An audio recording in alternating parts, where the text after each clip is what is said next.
এই lakh crore crore million billion যেটা মানুষের অন্তরে দেমাগে ব্রেনে ধরবে না, ওই আরশে আজিম পর্যন্ত আমার আপনার নবীকে ডেকে নিয়ে উম্মে হানির ঘর থেকে আমার আল্লাহর সাথে দিদার করানোর জন্য আমার মালিক ডেকে নিয়েছিল। ওইটাকে আরবিতে বলা হয় মেরাজ। আর মেরাজকে যে ব্যক্তি অস্বীকার করবে তার ঈমান থাকবে না, তার আল্লাহ তাআলার উপরে বিশ্বাস এবং আল্লাহ তাআলার উপরে যে ইউমিনুনা বিল গায়ব ওয়া ইউকিমুনাস সালাতা, কোরআনের অন্যত্রে আল্লাহ বলেন অদৃশ্য বস্তুর উপরে যেটা আমি আসমান থেকে আরশে আজিম থেকে নাজিল করে উম্মতের জন্য জানায় দিলাম, কিন্তু পিছনের উম্মত সেটা দেখে নাই। এটার উপরে যদি বিশ্বাস না করে আমি আল্লাহর উপরে তার বিশ্বাস থাকবে না, আমি আল্লাহর সাথে কুফরিতে রূপান্তর হয়ে যাবে। তাই রব্বুল আলামিন বলেন সুবহানাল্লাযী আসরা, রাত্রির কিছু অংশে ওই পবিত্র সত্তার কসম, বিআবদিহি, আল্লাহর প্রিয় বান্দা অর্থাৎ নবী মুহাম্মদুর রাসূলুল্লাহ সাল্লাল্লাহু আলাইহি ওয়াসাল্লাম লাইলাম মিনাল মসজিদিল হারাম, মসজিদে হারাম থেকে ইলাল মসজিদিল আকসা, যেটাকে ইংরেজিতে প্যালেস্টাইন বলে, যেটাকে আমরা আরবিতে বলি ফিলিস্তিন, যেটাকে আমরা জেরুজালেম বললে ভালো চিনি, এবং পৃথিবীর ভিতরে সবচেয়ে জেরুজালেম এবং বাইতুল মুকদ্দাসের পাশে যত মুসলমান আছে তাদের মতো নির্যাতিত পৃথিবীতে দ্বিতীয় বর্তমানে কেউ নাই। এই বাইতুল মাকদাসকে কোরআনের ভাষায় বাইতুল মাকদাস বলে, আরেক আরবি ভাষায় বাইতুল কুদস বলে, আরেকটা আরবি ভাষায় এই বাইতুল মুকদ্দাসকে বাইতুল মুকদ্দাস বলে।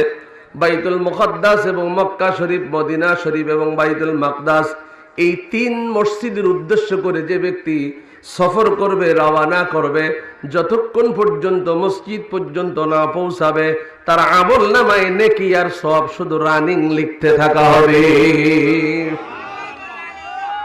এই বনি ইসরাইলের ভিতরে রব্বুল আলামিন বলেন সুবহান শব্দ ব্যবহার করে সমস্ত দুনিয়ার বিজ্ঞান, সায়েন্টিস্ট, টেকনোলজি, তথ্য প্রযুক্তি, আলেম ওলামা, এভাবে ব্যারিস্টার, অ্যাডভোকেট, পিএইচডি হোল্ডার, সারা পৃথিবীর যত জ্ঞানী আছে, যত নবী রাসূল আছে, সারা পৃথিবীর যত জ্ঞানী গুণীরা নিজেদেরকে জ্ঞান নিয়ে অহংকার করে, আল্লাহর নবীকে আল্লাহ তাআলা এই বনি ইসরাইলের শুরুতে, অর্থাৎ এই বনি ইসরাইল যে সূরার শুরুতে যে আয়াত তেলাওয়াত কৃত আয়াতের ব্যাখ্যা হলো, ও পৃথিবীর মানুষ, কেউ যেন শেষ জামানায় তারা গবেষণা করে মঙ্গল গ্রহে যাবে, নেপচুনে যাবে, এভাবে নেপচুনের মধ্যে যাবে, মঙ্গল গ্রহে যাবে, প্লুটোর ভিতরে যাবে, বৃহস্পতিতে যাবে, এমনকি চাঁদের মধ্যেও যাবে।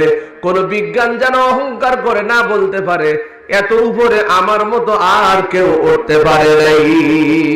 আপনাদেরকে পরিষ্কার করে বলি, পৃথিবীর জমিনে যা কিছু ঘটবে, পিছনে ঘটেছে, সামনে ঘটবে, ভবিষ্যৎ কিয়ামত পর্যন্ত ঘটবে, এ কথা কে জানেন? আল্লাহ তাআলা। আমি আর আপনি জান্নাতে যাব না জাহান্নামে যাব এটাও আমার মালিক জানে। তাই আল্লাহ তাআলা জানেন শেষ জামানায় নাসার মাধ্যমে আমেরিকানরা বিভিন্ন রকেট এবং বিভিন্ন মেশিন আবিষ্কার করে, উড়োজাহাজ এবং রকেট জাতীয় এই জাতীয় যত বিমান অথবা যতবা রকেট এগুলো আবিষ্কার করে তারা বিভিন্ন গ্রহে উপর দিকে তারা যাওয়ার চেষ্টা করবে। কিন্তু কিয়ামত পর্যন্ত যদি গবেষণা করে আমার প্রথম আসমান পর্যন্ত কেউ আসতে পারবে না। কিন্তু আমার নবীকে কোথায় আল্লাহ তাআলা নিয়েছেন সেই কথাটা বনি ইসরাইলের শুরুতে মেরাজের কথা বলতে যে সুবহান শব্দ কেন ব্যবহার করেছেন, মুফাসসিরিনে কেরাম ফখরুদ্দিন রাজি, ইমাম ফখরুদ্দিন রাজি তাফসীরে কাবীরের ভিতরে, এভাবে ইবনে কাসির রাহমাতুল্লাহ আলাইহি তার ইবনে কাসিরের ভিতরে, এবং রুহুল মাআনির লেখক তার রুহুল মাআনির তাফসীরের ভিতরে, রুহুল বায়ানের মধ্যে এভাবে হাজারো তাফসীরের কিতাব আছে, সুবহান শব্দের ব্যাখ্যা করেছেন। পৃথিবীর সমস্ত বিজ্ঞান যে অহংকার করেছে আর অহংকার করবে, তারা যেন একথা না বলতে পারে যে আমার মতো চাঁদের উপরে আর কেউ আসতে পারে নাই। তাই আমার বন্ধুকে মেরাজের রাত্রে চাঁদে না, প্রথম আসমানে না, সপ্তমুখ আসমান পাড়ি দিয়ে ৭০,০০০ নূরের পর্দা পাড়ি দিয়ে ফাকানা কাবা কাউসাইনি আও আদনা, আল্লাহ আর আমার বন্ধু একসাথে হাঁটুর সাথে হাঁটু মিলায়া শত শত বছর এক রাতকে রাবারের মতো লম্বা করে বন্ধুর সাথে উপরে নিচে ডাইনে বামে ইথর পাতার সর্ব বিষয়ে কথা বলেছি আমার বন্ধুর সাথে। আর ২৪,০০০ বার আমার বন্ধু জিবরিল মারফতে ওহী নিয়ে গেছে বন্ধুর কাছে, কিন্তু নামাজ নিয়ে যায় নাই।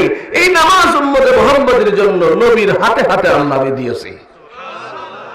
এখনো সুবহানাল্লাহ সবাই বলে নাই। লোক সংখ্যা আপনি কম, রাত তোরও গ্রামের মধ্যে লোক থাকে না। আপনাদের এলাকায় শাকসবজিতে ফার্স্ট, মানিকগঞ্জ সিংগাইর এই লাইনের শাক সবজি, গাজর, ঢাকা, মানে এটা বাজার, এটা মানে জমজমাট রাখে আপনাদের এলাকার সবজি দিয়ে, ঠিক না? আমি ভুল বলেছি নাকি? এখন যারা কৃষি কাজ করে এরা সারাদিন কাজ করার পরে কোনো মতে এশারের নামাজটা যারা পড়ে আলহামদুলিল্লাহ, যারা পড়ে না শুধু বলে খোকার মা লেপ দাও, তসক দাও আর একটু খাওয়া দাও, আমি লেপটা টেনে দেবো ইনশাল্লাহ খাওয়ার পর। কিন্তু ভাগ্যচক্রে আজকে মাহফিল হয়েছে, না গেলে কেমন হয় আমাদের এলাকার। তাই এই কিছু ধান আসছে আর সিটা ভুসিগুলো তারা বাড়িতে এখনো ল্যাপ কম্বল দিয়ে ঘুমায়, চার দোকানে সময় কাটায়, এখানে আসার সৌভাগ্য তাদের হয় নাই, ঠিক না? ঠিক মাহফিলে, মসজিদে, কোরআনের মজমায়, জিকিরের হালকায় সবাইকে আসতে পারে? পারে না।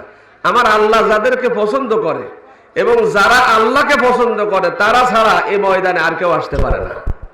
আবু তালিবকে কালেমা বলার, কালেমার কথা বলা হয়েছিল, চাচা কালেমা পড়েন।